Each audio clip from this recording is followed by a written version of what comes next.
నమస్తే welcome to Andhraprabha నేను మహేమ తెలంగాణలో మెజారిటీ పార్లమెంట్ స్థానాలను కైవసం చేసుకోవాలనే లక్ష్యంతో భారతీయ జనతా పార్టీ అధిష్టానం కసరత్తు చేపట్టింది.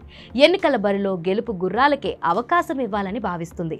న్యూఢిల్లీలోని బీజేపీ కేంద్ర కార్యాలయంలో జాతీయ నాయకత్వంతో జరిగిన తెలంగాణ కోర్ గ్రూప్ సమావేశంలో తెలంగాణలోని 17 స్థానాల్లో పోటీ చేయనున్న అభ్యర్థుల గురించి సుదీర్ఘంగా చర్చ జరిగింది. కేంద్ర హోంమంత్రి అమిత్ షా, బీజేపీ జాతీయ అధ్యక్షుడు జేపీ నడ్డా నేతృత్వంలో జరిగిన ఈ భేటీలో తెలంగాణ ఇన్ఛార్జీలు తరుణ్ చుగ్, చంద్రశేఖర్, సునీల్ బన్సాలి, బీజేపీ సంస్థాగత వ్యవహారాల కార్యదర్శి శివప్రకాష్ తదితరులు పాల్గొనగా, తెలంగాణ నుంచి రాష్ట్ర బీజేపీ అధ్యక్షుడు కిషన్ రెడ్డి, సీనియర్ నేతలు బండి సంజయ్, కె లక్ష్మణ్, డికే అరుణ, జితేందర్ రెడ్డి, ఈటల రాజేంద్ర తదితరులు హాజరయ్యారు.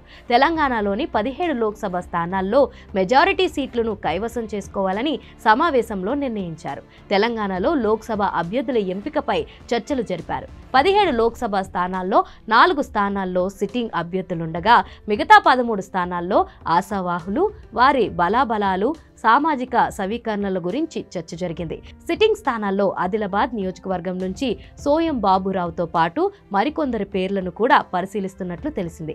మిగతా 13 స్థానాల్లో ఒక్కో స్థానానికి 3 నుంచి 5 వరకు ఆశావాహులున్నారు. మహబూబానగర్ స్థానం నుంచి డికే అరుణ, జితేందర్ రెడ్డి ఇద్దరు పోటీ చేయడానికి ఆసక్తి చూపుతున్నారు. ఇద్దరిలో ఒకరి పేరును నాయకత్వం ఖరారు చేసే అవకాశం ఉంది. మల్కాజిగిరి, జహీరాబాద్ నియోజకవర్గాలకు ఎక్కువ మంది పోటీ పడుతున్నట్లు తెలిసింది.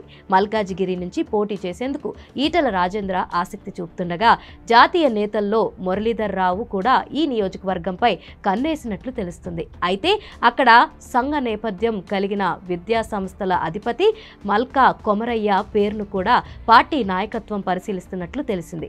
జహీరాబాద్ నియోజకవర్గం నుంచి జైపాల్ రెడ్డి, సురేష్ రెడ్డిలతో పాటు సినీ నిర్మాత దిల్రాజు కుటుంబం గురించి చర్చించినట్లు తెలిసింది. ఇదే నియోజకవర్గం నుంచి వరుసగా 2 పర్యాయాలు ప్రాతినిధ్యం వహించిన బీఆర్ఎస్ ఎంపీ బీబీ పటేల్ బీజేపీలో చేరేందుకు ఆసక్తి చూపుతున్నట్లు చర్చ జరిగింది.